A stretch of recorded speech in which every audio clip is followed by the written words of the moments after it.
So Salesforce generates $40 billion a year because 90% of the Fortune 500 are locked into their ecosystem. It's the ultimate defensive mode until AI shattered the very constraints that it was built on. So if you're building in a mature category, you aren't just adding an AI layer, you are exploiting a structural flaw in your competition that they can't fix without destroying their own business. So here is the three-step AI wedge framework to crack open even the most crowded of markets.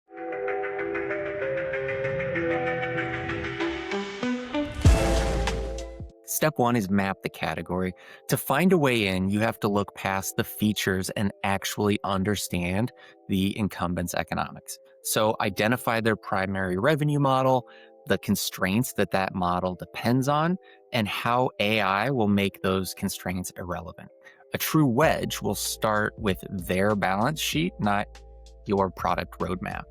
Most startups fail here because they mistake surface disruption, like a simpler UI, for a structural disruption. If an incumbent can match your offering without experiencing a business model pain, you don't have a strong enough wedge. So, how they did it. Look at the CRM category for a minute. For decades, seat based pricing was the gold standard. It worked because humans were required as a constraint. Someone had to sit in a seat to enter data into the CRM and then manage the system. But now AI can populate and manage the CRM autonomously. Suddenly, that seat isn't a unit of value, it's a legacy tax. So Salesforce is trying to respond with M&A and launching their own Agentforce products, but they're tethered to a model that's built for a world that no longer exists. So test it. Pick the largest incumbent in your space and answer these four questions as specifically as you possibly can. What is the incumbent's primary revenue model? What human or technical constraints does that model depend on? Which of those constraints does your AI product eliminate? And finally, how are they responding? Is it true innovation or is it just some defensive bolt-on that they're adding? Step two is find the ex-constraint.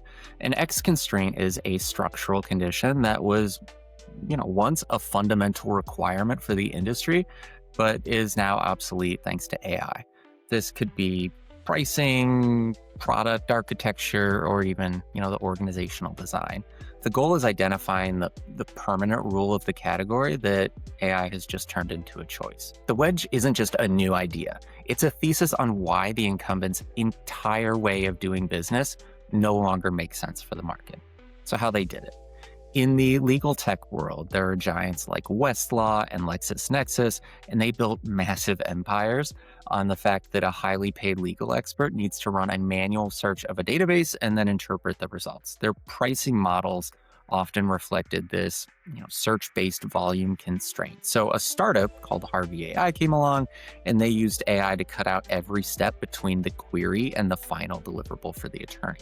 By focusing on the outcome rather than the search process, they've reached $200 million ARR in just 4 years, while the incumbents are trapped by their own pricing and legacy architecture. So let's test it.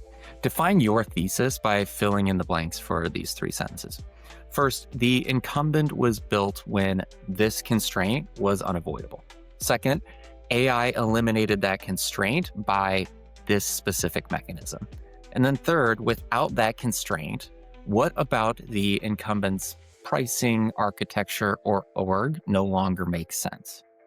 Step 3 is identify what breaks. A durable wedge forces your competitor into a lose-lose scenario.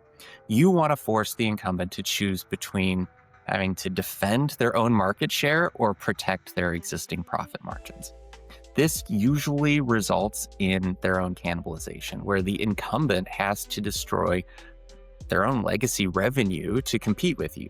While they are off and busy navigating that internal mess and dealing with the margin compression, you are free to ship new features and pull ahead. How they did it. Intercom is the case study here. They saw a shift from humans responding to a support queue to autonomous resolution.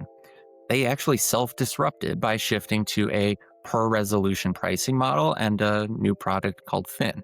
Most public companies can't afford to do that. They are forced into this slow, awkward bleed because they can't defend their territory without leaving just a gruesome mess during their earnings calls. So test it. Write out this sentence.